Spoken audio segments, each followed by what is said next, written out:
Мен мектепте мына азыр боюм ушул. Мектепте эң узун бала болчумун. Калгандары далман келчү. Өзүм жалгыз 4-5 урат элем, кубалайт элем. Анан балдарым силер аябай бактылуу экенсиңер. Эмнеге билесиңерби? Биринчиден, мурда адамдар сыртка чыгып бузулат эле, түнкү клубка барып, жамандарга кошулуп, максат эже келсе угуш керек, укпай эле койсо болот. Мына мисалы жакында атын айтпай эле коеюн макул. Аябай чоң базардын ээси өтүп кетти. Ким ыйлады? Ошо бир бай, миллиардер өткөндө ким ыйлады? Кол көтөрүп койгулачы. Динде болбойт деген аз эле, бүт эле болот. Болбойт деген аз эле, болот деген 95%. Мен силерге ишенем. Ушундай ыймандуу балдар чоңоюп атат, билимдүү балдар чоңоюп атат, аракетчил балдар чоңоюп атат. Кыргызстандын келечеги, үммөттүн келечеги аябай кенен.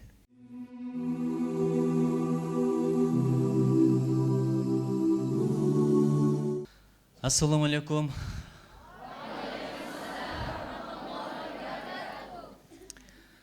Ардактуу карекелер, ардактуу алымдар, ардактуу устаздар. Жакшы сөз жан эритет, жаман сөз жан кейитет дейт. Кээде бири-бирин адамдар чочко, эшек деп кайрылат. Бул жакшы эмес. Эшек десең, же адамды таарынтып аласың, же эшекти таарынтып аласың.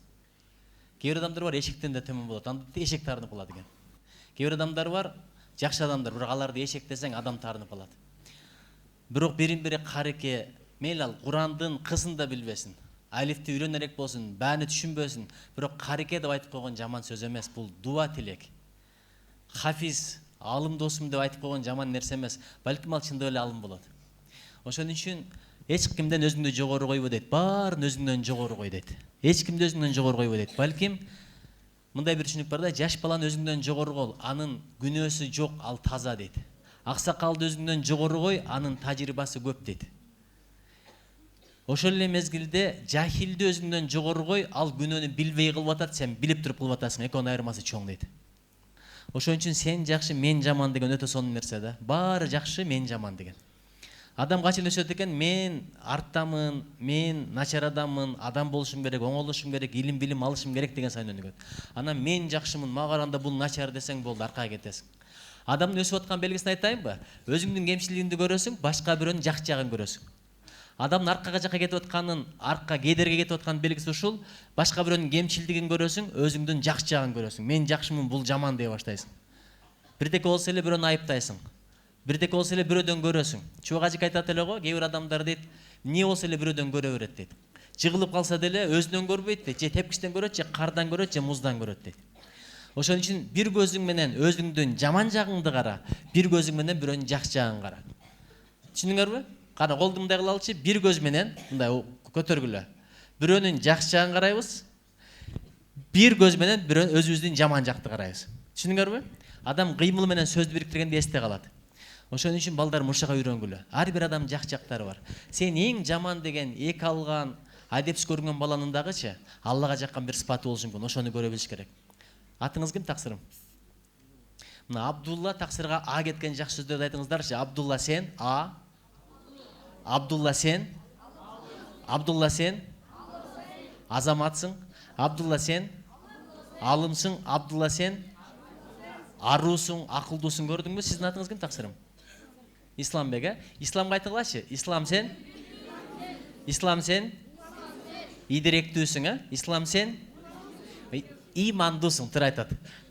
Ошон үчүн берекелерим, бириңе бириңчи ушундай сөздөрдү колдонуп үйрөнгүлө. Жакшы сөз сөзүнөн кийин өзү болот. Адамдын көңүлүн көтөрүш керек. Адамды көтөрүп сүйлөгөн жакшы болот. Кээ бир адамдар бар, адамды кемсинтип сүйлөйт. Бирөөнүн кемчилигин айтсаңчы, Аллага бул жакпайт. Анткени ошондой кылган Алла жаратты. Боюна асылба, өңүнө асылба, кашына, чачына асылба. Бул жакшы нерсе эмес. Бул Алланы наразы кылып алат. Аны ошондой кылып жараткан Алла Таала болот. Бүгүн бой кичинекей болгон менен эртең бой өсүп кетиши мүмкүн. Мен мектепте мына азыр боюм ушул. Мектепте эң узун бала болчумун. Калгандары далман келчү. Өзүм жалгыз 4-5 урат элем, кубалайт элем. Азыр ошол бир бала мендейден 4 кубалайт. Ошон үчүн келиме кезектейт. 11-ди бүттү. Мен университетке кетип калдым, алар окуган жок, балким аларды окуп эле басып жүргөндүр. 3-4 айдан кийин досторумду көрөйүн десем, кичинекей балдар чоң болуп кетиптир. Ошон үчүн эч качан бирөөнү кемсинтпейбиз. Сүйлөштүкпү? Анан балдарым, силер аябай бактылуу экенсиңер. Эмнеге билесиңерби? Биринчиден, качан шакирт келип устаздын алдына отурганда 4 адамга тозоготу жабылат дейт. Биринчи кимге? Колду көтөрөбүз, устазга. Экинчи шакиртке. Үчүнчү шакирттин апасына, 4-шакирттин атасына. Сонун бекен? Мына каралгыла кандай чоң фазилеттүү нерсе кылып атасыңар. Азыр эгерде ойлоп көргүлө, бул жерде болсоңор каякта болот элеңер, үйдө болот элеңер. Үйдө болсоңор эмне көрмөксүңөр? Муну балекетти көрмөксүңөр. Мурда адамдар сыртка чыгып бузулат эле, түнкү клубка барып, жамандарга кошулуп, азырчы муну менен эле бузулуп атат. Эмнеге билесиңерби? Мунун ичинде аябай жаман нерселер бар. Жакшы нерселер дагы бар, жаман нерселер дагы бар. Ар жакка бекинип алып, каалаганын көрүп атат, кулак менен топтогон иман көз менен бат эле чыгып кетет. Жаман нерсени көрсөң, адамдын зейни бузулат, зейни мокойт, жаттай албай калат экен, акылы бошошуп кетет экен. Илимпоздор далилдеди. Муну ар бир караган сайын TikTok'ты, Instagram'ды IQ деп коет. Акылың төмөн түшө берет экен, мокой берет экен. Bir günde 10 деңгээлге чейин түшүп кетет экен. Тупой болуп калат экенсиң, тупой. Түшүнүп атасыңбы? Ошон үчүн бул жакта эң жакшысы ушусу жак жашап атасыңар да. Ушусу жак жашоого үйрөнүп алгыла, иншалла бактылуу болосуңар, ийгиликке жетесиңер. Мен жакында бир иншалла bir жайлоого бардым. Жайлоого барганда убактым аябай берекелүү болду. Китеп окуйт экенсиң, зикир кылат экенсиң, ибадат кылат экенсиң, күн өтпөйт. Көрсө, мунул күндүн баарын жеп коет экен, убакыттын баарын жеп коет экен. Убакыт эң кымбат нерсе. Бүгүн бар, эртең жок. Мисалы, алтынды, күмүштү бүгүн иштетпей, эртең иштетсең болот. 24.000 долларың болсо, бүгүн иштетпесең, эң бир жыл иштетсең болот. Бирок 24 саат бир келет, бир кетет, экинчи кайра келбейт. Бирок адамдар ошол убакытты ушунчалык кымбат убактысын жөн эле кетирип атат да. Качан убакыт жөнгө кетет айтып берейинби, мына ысырап болот. Билиңер келеби? Колду ушундай көтөргүлө. Биринчи, кыла турган нерсени кылбаганда гана кайталагылачы? Экинчи, кылбай турган нерсени кылганда. Үчүнчү, эчтеке кылбаганда. Ошондо убакыт жөн эле кетип калат экен да. Азыр карасаңар, кыла турган нерселер толтура. Куран жатташ керек, илим алыш керек, тил үйрөнүш керек, спорт менен машыгыш керек, мээнет кылыш керек, ата-энеге жардам бериш керек, ата-эненин оорулардан зыярат кылыш керек. Мунун баары Аллага жагат. Эң кылбай турган иш телефон. Эртеден кечке Instagram, TikTok карайсың, андан пайда жок, только зыян бар. Сенин зренияң кетип атат, сенин акылың мокоп атат, сенин ыйманың кетип атат. Атаңа жакпай атасың, апаңа жакпай атасың. Адам же алдыга кетет, же аркага кетет. Ойлобогула, мен бир деңгээлге жеттим, ошол жерде тура берем деп. Эгер бүгүн өнүкпөсөң, аркага кетип каласың. Алдыга жылып отуруш керек. Ошон үчүн же алдыга кетет, аркага кетет, ордунда турбайсың. Ошон үчүн күн сайын үйрөнүш керек, күн сайын өсүш керек. Кечегиден бүгүн жакшы бол, бүгүнкүдөн эртең жакшы бол. Муну светтик илим менен айтканда градация деп коет. Кечегиден бүгүн жакшы болушту. Эгерде аркага кетсең, деградация деп коет. Силер эмне кыласыңар? Градациябы же деградациябы? Градация. Анча-мынча диний, анан кийин светтик терминдерди үйрөнүп кое берели. Бул да маанилүү нерсе. Градация, алдыга кетүү, өсүү дегенди билдирет да. Ошон үчүн кечегиден бүгүн жакшы бол, бүгүнкүдөн эртең жакшы бол, бирдеке үйрөн, өс. Анан качан адам жакшы үйрөнөт, айтып берейинби? Биринчи, алдыңкы катарда отургандар бар го, ошолор жакшылап эстеп калат экен. Анткени үн дагы толкун экен. Биринчи кимге жетсе, ошого отурат экен. Ошон үчүн илим алганда колдон келсе алдыраак отурганга аракет кылыңыздар, эртерээк келип. Бул бир. Бирок силерден мурда бирөө келип эртерээк отуруп алса, жыл мен отурам дебегиле. Менин бир кызым бар. Кичинекей кыз. Эми жаңы эле тили чыгып аткан мезгил, анан чоң эжесин селкинчекке отурса, кач мен отурам деп калды. Десе чоң эжеси айтып атпайбы? Мени кач дебе, качыңыз сиз де, мен сенден чоңмун. Сиз деп айт десе, мынтип коет. Кач мен отурам, сиз деп коет аркасынан. Ансыңарындай кач мен отурам дебеңиздер, күчкө салбаңыздар. Ким биринчи келсе, ошонуку, акы ошонуку. Биринчиден. Эстеп калдыкпы? Биринчи, аяк отуруш керек экен? Алдыга отуруш керек экен. Экинчи, адам сүйлөп атканда ким сүйлөп атат эмес, эмнени сүйлөп атат деп угабыз. Кандай кайталап койгулачы? Ким сүйлөп атат эмес, эмнени сүйлөп атат. Биз мындай ставка коюп койгонбуз да. Мурат ажыкен угуш керек, аны укпаш керек. Чубак ажыкен угуш керек, муну укпаш керек. Максат ажыкен угуш керек, муну укпай эле койсо болот. Ким билет, балким араңарда алардан да алдындар отурат, туурабы? Биз билбеген, биз укпаган, биз такыр атын тыңдай элек бир адам болушу мүмкүн, булардын баарынан алым болуп кетиши мүмкүн. Олиялар арабызда эле жүрүшү мүмкүн. Балким ал жумушчу болуп иштейт, балким ал плотник болуп иштейт, сварщик болуп иштейт, дыйкан болуп иштейт. Ошон үчүн ким сүйлөп атат эмес, эмнени сүйлөп атат деп угуш керек. Түшүндүңөрбү? Үчүнчү эмне деп угабыз? Мен укканымды башка бирөөгө айтып берем деп. Кол көтөрүп койгула. Төртүнчүсү, мен укканымды амал кылам деп.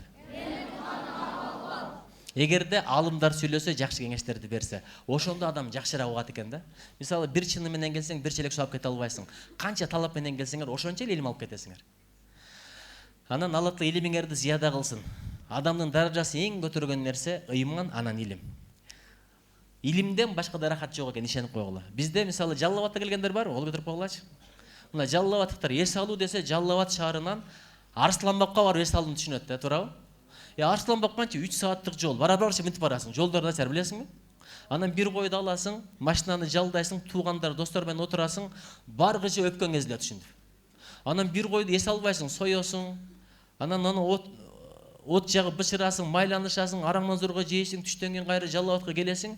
Анан эс алгандан кийин эс алуудан дагы 3 күн эс аласың да. Ырахат албайсың, байкасаң. Ысык көлгө барганда деле чарчап келесиң. Эмнеге? Денең эс алган менен рухуң чарчап келет. Ал жакта канча күнөөлөрдү көрүп атасың. Бирок илим алганда адам ушунчалык эс алат экен, ушунчалык ырахат алат экен. Китеп окуганда, бая мен инфородиодо көрдүм, китеп окуган балдар бар экен. Бирөө теннис ойноп атат, ал да жакшы, футбол ойноп атат, бул да жакшы, китеп окуп атат. Илим алыш керек да. Анткени адамдын даражасы илим көтөрөт экен. Эгерде бирөө дыйкандын баласы болсо, падышанын кызын сураса, падыша айтса болот: "Мен падышамын, сен дыйкансың, кызыңды бербейм" деп. Бул текебердик эмес. Адамдын даражасы бар, даражасына жараша берсе болот. Мамлекет кызматкер, анан бул жакта дагы бир койчу болсо, мен кызымды бербейм, кызым сени жакшы көрсө да бербейм, анткени сен менин теңем эмесиң десе, бул текебердик эмес. Бирок бир учурда падыша да кызын бербей кое албайт. Кимге? Чубагачыга. Анткени анын илими бар. Илим даражаны көтөрүп коет. Илимчелик даражаны эчтеке көтөрбөйт. Илим пайдалуубу, байлык пайдалуубу? Адам өзүнө адвокат боло берет, бирок чындыгында илим маанилүү. Анткени илим менен өкүм чыгарасың, байлыгың өкүм чыгат. Илим менен өкүм чыгарасың, байлыгың өкүм чыгат. Байлык көбөйгөн сайын душман көбөйөт, илим көбөйгөн сайын дос, шакирт, ышкыбоздор көбөйөт. Илим сени сактайт, илимди, байлыкты сени сакташка туура келет. Эгерде байлыгыңар көп болсо, бияка келе алмак эмессиңер. Апаңар айтмак: "Малды ким карайт? Оно жерде биз кеткенден кийин үйдү ким карайт? Биякта доллар калды, алтын калды." Келе алмак эмессиңер. Ошон үчүн байлык адамды кыйнап, буякта отурсаңар да кыжылат болмоксуңар, урдап кеткен жокпу, кол салган жокпу, бандиттер аркабыздан түшкөн жокпу депчи. Карасаң, илим. Анан кара, илимди канча бай өтүп атат Кыргызстанда, миллионерлер өтүп атат. Кимисин таанысыңар? Көз өтүп кетти канча. Кимди таанысыңар? Кайсы байды таанысыңар? Көрдүңбү, бир экөө. Чубак ажыкенди ким тааныйт? Мына мисалы жакында атын айтпай эле коеюн, макул. Аябай чоң базардын ээси өтүп кетти. Ким ыйлады? Ошо бир бай, миллиардер өткөндө ким ыйлады? Кол көтөрүп койгулачы. Эми чубак ажык өлгөндө ким ыйлады? Мына мен ыйладым. 2 күн көз жашын токтой албай койдум. Азыркыга чейин эстеп ыйлагандар бар. Көрдүңөр, илимдин даражасы канча? Чубак ажыкеде байлык болгон эмес. Анын үйүн да бирөө салып берген. Машинасын да бирөө алып берген. Ал үммөткө гана кызмат кылды. Көрдүңбү, илимдин даражасы канчалык? Ошон үчүн балдарым, илим алгыла, илимдин аркасынан илим дейт, кедейди бай кылат, анан байдын даражасын дагы да көтөрөт экен. Ошон үчүн берекелерим бул маанилүү. Бирок илимден да маанилүү нерсе бул ыйман. Бирок айтайынбы? Илим адам текебер кыла турган нерселердин бири. Айта берейинби устаз? Адамды текебер кылган нерсе колгарды көтөрүп койгула, дагы эсте калат да. Эми сол колду көтөргүлөчү мындай. Текебер кылат деп атпаймынбы? Биринчи, байлык текебер кылат. Эстеп калдыңарбы? Сен бай болсоң, бул кедей болсо, анын машинасы меникинде эмес, үйү жок, койчу ошону деп калат. Кудай сактасын. Эртеге мына байлык, экинчи бийлик текебер кылат. Эстеп калдыңарбы? Мен бийлигим бар, керек болсо кайрып коем, сындырып коем, мен күчтүмүн, мен колумда мындай бийлик бар. Бул Кудай сактасын. Кайрып сындыра турган бир гана Алла Таала. Эгерде сен байлыгыңа, бийлигиңе таянып текебердене берсең, Алла Таала бир күн сени да сындырып коет. Үчүнчү адам текебер кылган эмне? Күч. Азыр анча-мынча алыс балдар тепеңдесе жиңер келип атабы, наракка барып мунтуп коем деп. Эртең бүрсүн Алла Таалага күч берип койсо, сен да мунтуп коюшу мүмкүн. Төртүнчү адам текебер кылган нерсе сулуулук. Келишимдүү болсо, симпатичный краш деп коесуңар го. Краш болсо анча-мынча мындай куник бой кичинекей толмоч балдарды койчу ошону дей беребиз. Кыздар да ошондой. Мен красавицамын. Алла Таала бир ууру менен, бир каарылык менен сулуулукту бат эле алып коет. Кудай сактасын. Анан бешинчи нерсе ушу илим да. Түшүндүңөрбү? Илимди болгондон кийин мен билем, бул билбейт. Койсунчу ошол. Мен жанымда ал ким деп калат да, Кудай ошондон сактасын. Эч качан антпайбызбы? Иншалла. Билесиңер, шайтан алейхин алада кая илимди болгон. Ошон үчүн текебер болуп кеткен да. Ошон үчүн жалаң илим менен адам өсүп кетиши кыйын. Ыйман кошу керек. Ошон үчүн илим зикирди бекер айтпайт. Илим алган сайын Алланын эстөөнү көбөйтөбүз. Кудай кааласа. Дагы мындай алгыла, мындай карап турасызбы, устаз, кичипейилдикке. Илимсиздик, кедейлик, ушундай кылгылачы. Экөө бириксе кылмыш болот экен. Илимсиздик, байлык. Экөө бириксе бузукулук болот экен. Кедей кылган күнөөнү бай кылбайт, бай өтө чоң күнөөлөрдү кылат. Кедей күнөө кылайын дейт, бирок бай кылганчалык күнөө кыла албайт, ал казиного бара албайт, ал саунага бара албайт. Ошон үчүн илим, ыйман болбой сайын байлык өзүңө душман. Үчүнчүсү илимсиздик, анан кийин эркиндик. Экөө бириксе башаламандык болот экен. Түшүндүңөрбү? Илимсиздик, бийлик, экөө бириксе эмне болот? Зулумдук болот. илимсиздик, дин экөө бириксе көр такыбачылык болот да. Айта баштайсың, бул болбойт, тозокко түшөсүң, болбойт, тозокко түшөсүң деп атып динден качырып атабыз адамдарды. Динде болбойт деген аз эле, бүт эле болот. Болбойт деген аз эле, болот деген 95%. Мен айтып айтканга акым жок, бирок эң көп да. Бардык эле шуга ажык айтат эле го. Иншалла Аллах кечирет. Мынсеңиз жакшыраак болот, мынсеңиз дагы жакшыраак болот деп. Ошон үчүн көр таква болуу, илимдүү болуш үчүн дагы адамдар тарышында не керек экен? Илим керек экен. Эми кайра колду көтөрөбүз. Оң колду көтөрөбүз баарыбыз. Ким көтөрбөсө болбойт, караңыздар. Илимдүүлүк, кедейлик. Экөө бириксе адамда каниет болот. Кудайга шүгүр дейт, Кудайга шүгүр дейт. Кол чаппаңыздар. Кудайга шүгүр дейт. Мен кедей да болсом, түкүндүн буту жок. Бул болсо боору күнүгө гемодиализде, ал операция кылып жүрөт. Мен кедей да болсом, ден соолугум бар, көзүм көрүп атат, тилим сүйлөп атат. Иншалла Алла берет. Биягында берекесин берсин, аманчылык, тынчылык, каниет, топук болот экен. Дагы көтөргүлө. Илимдүүлүк, байлык, экөө бириксе берешендик болот экен. Жаратмандык болот экен. Кара, мисалы, ушул жерде мынау бүткөнүнө канча байлар жардам берди, туурабы? Эгер ошо аларда дин болбогондо, илим болбогондо бул жака бермек эмес. Байлыктын сурак акырети өтө оор болот. Ким берди? Алла Таала берди. Алла Таала сурайт: "Мен сага бердим, сен каяка бердиң?" Казиного берсең, анда өлдүң. Бузук жолго берсең, карта ойногонго берсең, саунага берсең, оңго солго берсең, бирок медресеге бергендер утту да. Көпчүлүк жерлерде игилик эмне десе, игилик бул акча табыш дейт. Акча табыш игилик эмес, ал экзамен ошол жерден башталат. Акчаны бердим, Алла Таала текшерет, бул каяка колдонот? Арамга колдонобу, адалга колдонобу? Ошон үчүн дүйнөгө көп кызыга бербеш керек балдар.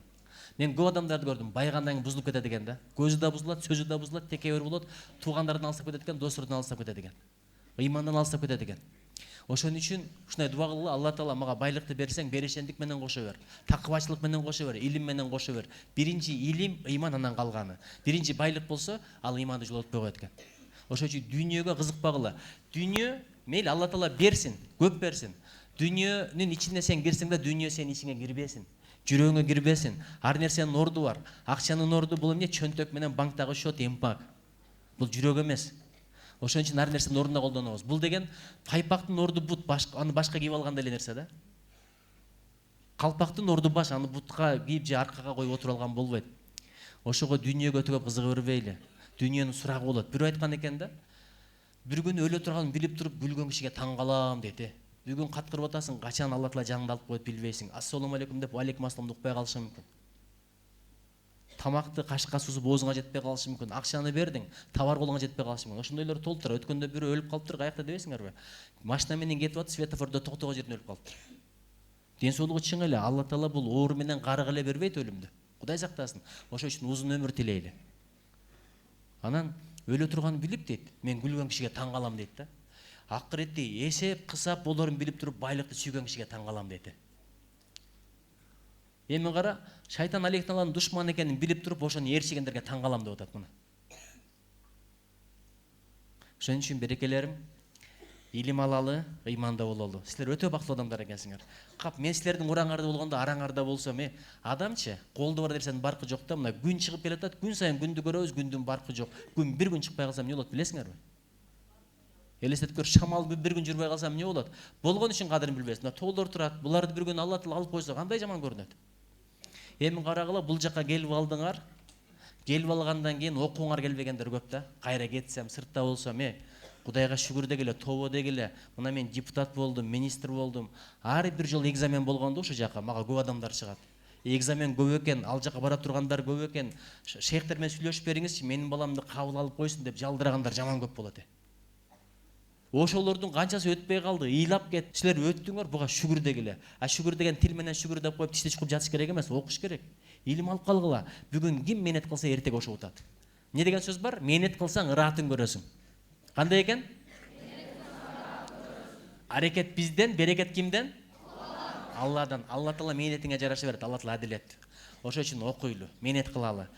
Кудай кааласа, эч качан айтпагыла, чубак ажыдай ал мындан кийин туулбайт, анткенге биздин акыбыз жок. Мен айтып атам, чубак ажы жыл сайын 1000ден чыксын. Ошонун 10% жок деген ошол жерден чыксын, жыл сайын. Жүздөгөн адамдар чыксын. Араңарда Кудай кааласа чубак ажылар отурат, имам Абу Ханифалар отурат, имам Бухарилер отурат, президенттер отурат, министрлер отурат.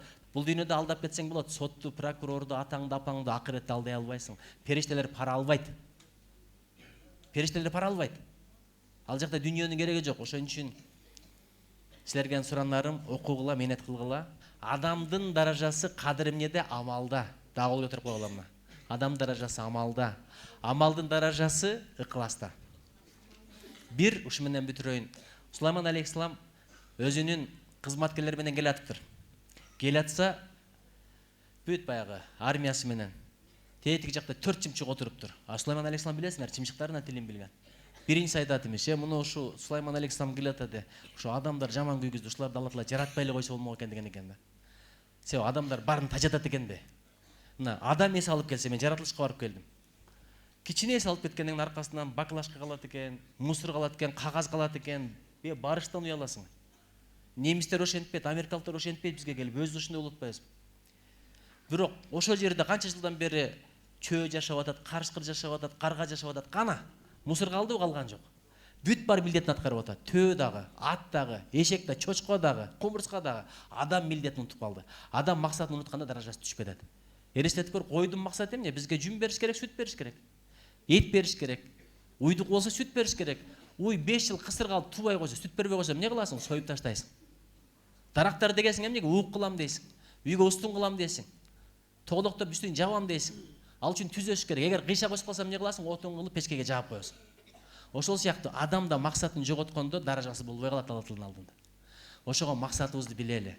Максат бул байлык эмес, бул кийим кече эмес, ичкен жеген эмес, үйлөнүш эмес, чет өлкөнү көрүш эмес, даамдуу тамак эмес. Максат Алла Тааланы ыраазы болуу. Бизге көздү берди, көзүң менен ыраазы кыл. Сөздү берди, сөзүң менен ыраазы кыл. Амалың менен, колуң менен, бутуң менен ыраазы кыл. Ошондо сен бактылуу болосуң. Бу дүйнөдө эчтеке сеники эмес. Өмүр меники дейсиң, өмүр да өтүп кетет. Жаштык меники дейсиң, ал да өтүп кетет. Бүгүн баласыңар, эртең балалыгымды эстеп сагынам деп ыйлайсыңар. Үй меники дейсиң, бүгүн сен жашаган үйдө эртең башка бирөө жашап атат, сатып ийгенсиң. Машина меники дейсиң, бу дүйнөдө эчтеке сеники эмес. Биз менчиктеп алганбыз да, меники, бүт бар Алланыкы.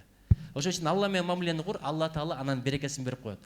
Бирөө менен мамилең бузулса, Алла менен мамилеңди оңдоп кой, мамилеңди Алла Таала оңдоп коет.